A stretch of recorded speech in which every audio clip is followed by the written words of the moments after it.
Desmond Tutu, anti-apartheid and human rights activist, was quoted as saying, "Hope is being able to see that there is light despite all of the darkness." I recall a time when I questioned whether that light really existed. Have you ever been there? I grew up in an abusive home where I learned that the only acceptable emotion was anger and that violence was an appropriate response to it.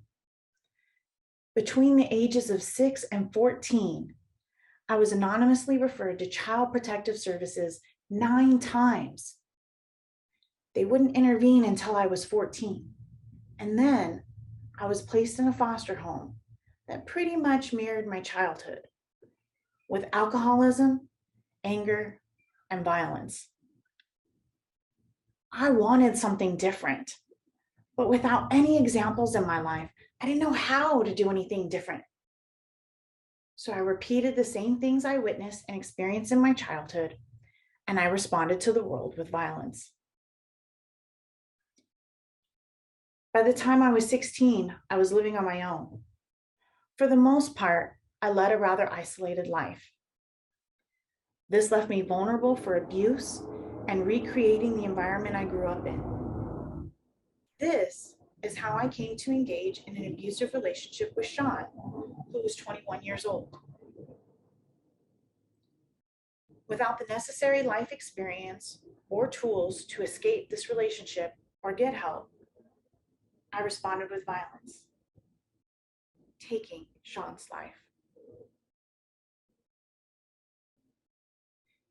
I am what the justice system refers to as a juvenile lifer. Committing this horrible crime at the age of 16, I was charged as an adult and sentenced to 30 years to life in prison. Every day that I was there, someone, whether an inmate, an officer, or other staff member, would tell me that I was never getting out and that I would die in prison. I couldn't believe that. And I lived convinced that one day I would be free. I never imagined it would be 21 years before I walked out of there. Can you guess the first question people ask me about being incarcerated? They ask, how did you get through 21 years in prison? The answer is really quite simple. Hope. Of course, for me, hope is a God thing and directly relates to my spirituality. That might seem odd to some of you and certainly too simple. Yet, I believe in hope. Hope changed me and allowed me to understand that I was not a magnet for bad things in life or bad luck, and that I had the power to choose how I responded to the world around me. I'm not talking about hope in the way we see hope in society today. You see, people have become desensitized to the power of words like hope. People hope to win the lottery. They hope for good weather on the weekends. They definitely hope for good traffic on the way home. Small, inconsequential things that definitely impact our daily lives. However, this is not real hope. I am talking about a profound, powerful, mountain-moving hope.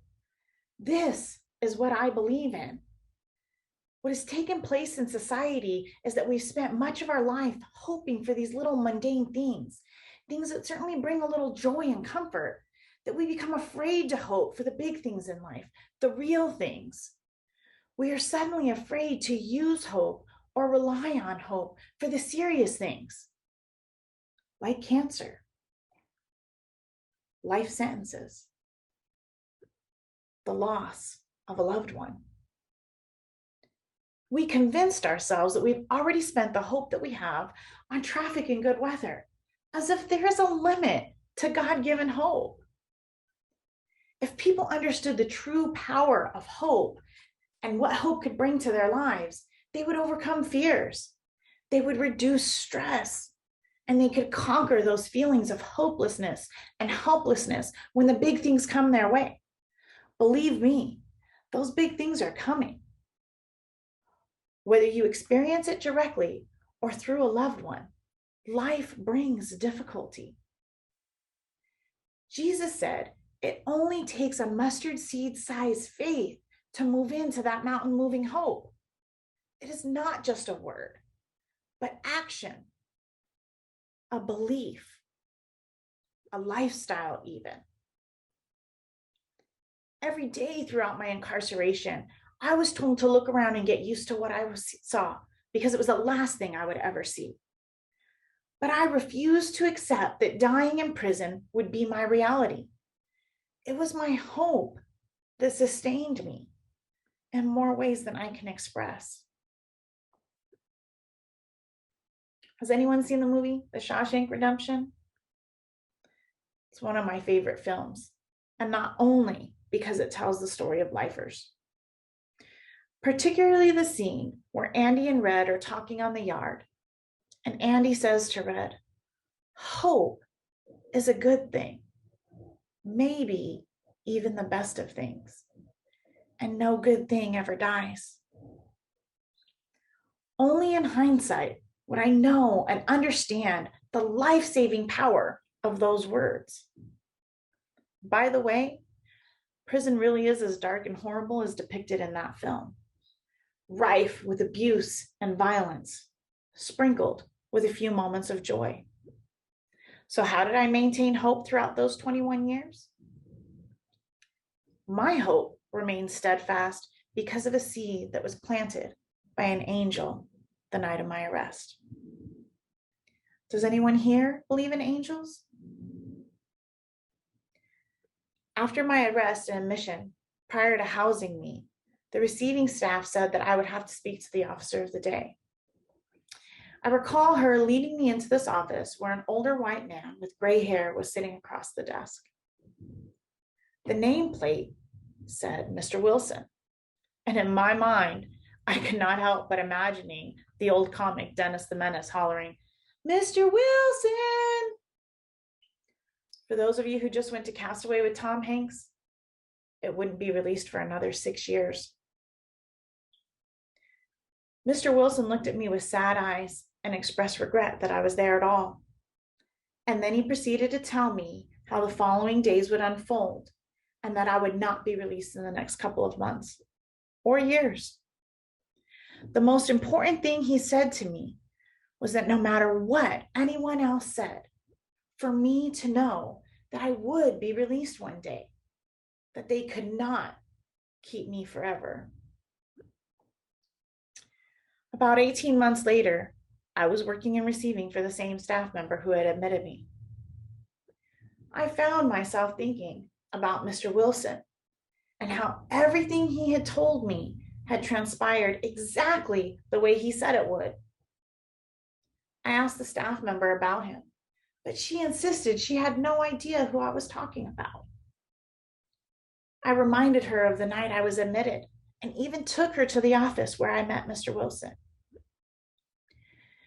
She acknowledged that I would have had to see the officer of the day, but there was never a Mr. Wilson who had worked there.